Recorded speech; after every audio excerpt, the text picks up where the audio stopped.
So we've got very different design philosophies here. We've got metal on the back on the iPhone and plastic on the back on the Galaxy S4. And the Galaxy S4 is thinner than it's ever been, but not enough to beat the iPhone. If we put them down on the table, the iPhone is like half a millimeter thinner. It's very imperceptible. Looking on the back here, they look so different, don't they? We've got a 13 megapixel camera on the Galaxy S4, and we've got an 8 megapixel camera on the iPhone 5. We've got much smaller screens, 4 inches versus a full 5 inches. And what's interesting is Samsung was able to keep a similar size to the Galaxy S3. In fact, they made it a little bit smaller in terms of width and height, but they made the screen bigger.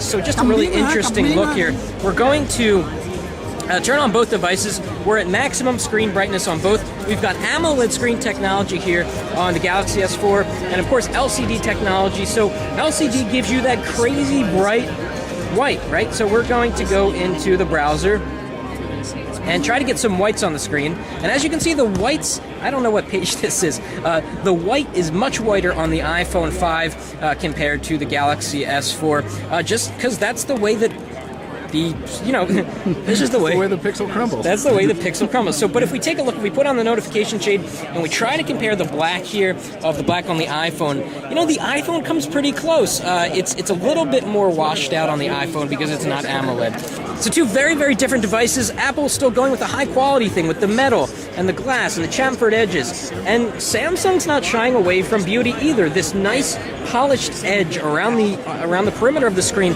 looks a lot like what came on the Galaxy S3, but this time it's more pronounced. It catches the light. If I move it in the light, you can really see how this kind of looks a little bit like, I'm not going to say jewelry because, but it looks very attractive. Kind of like if you tilt the iPhone 5 in the light, if you can ignore all of the bangs and the dents and the dings. We've got a lot more coming up on the Galaxy S4.